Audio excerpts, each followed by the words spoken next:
Assalamu alaikum, brothers and sisters and respected scholars.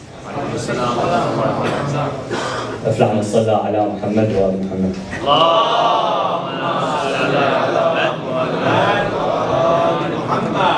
A child is taught to put a pen in his hand, to write and draw what they tell him to.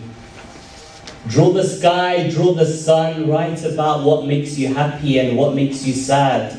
But don't write what's at the tip of your mind, because neither ink nor words can hold back an ocean. And the universe is too big, the earth is too small, the stars are too hot, so don't burn yourself with words that you cannot handle.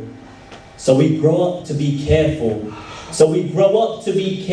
Metaphorical eagles flying to the outskirts of the heavens, grabbing onto verses that we cannot find on earth, placing them on paper, bringing beauty to a mortal world where we die, but the words survive as rivers flowing on wood and songs dancing on the tongues of our descendants. They tell you literature is the weighing and gathering of words to fill the voids of human emptiness and darkness. By building cities out of mist and palaces on the sea, weaving words into gaps once left by reality. But they don't tell you of those oracles who needed no ink to write eternal pieces of poetry, those who did not need to lie nor imagine to fill the empty voids, those who only needed to tell the truth for the pens of eternity to write about them. Walking the earth like quills dipped in ink, gracefully penning life in the peak of its eloquence. Until their valor becomes uncountable prose and their worship stanzas of the finest poetry, prostrating the dots of their alphabets and rising to the syllables of their submission until they become the definition of their birth name, Ali.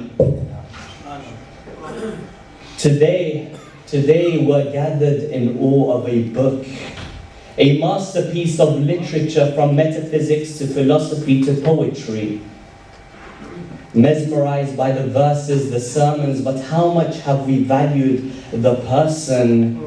Like generations of orphans gathered around his words, remembering his wisdom, valor and kindness. We take in his words, sentences and phrases like painted drawings in a state of blindness, claiming to know a path set by his words in an age of unending darkness. In an age of unending darkness, he remains a source of light and growth. When we're blind to the people around us, he reminds us of our brotherhood.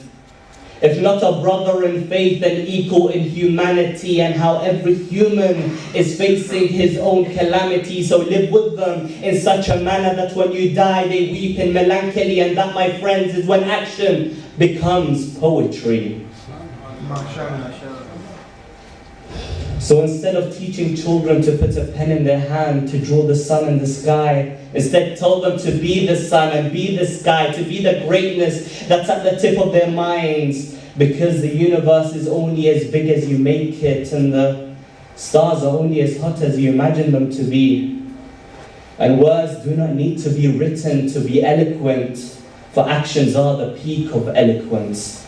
And as Imam Ali alayhi salam says, the beauty of writing is the tongue of the hand and the elegance of the soul. وَأَفْلَحَ مَنْ صَلَّى عَلَى مُحَمَّدٍ وَآلِ مُحَمَّدٍ.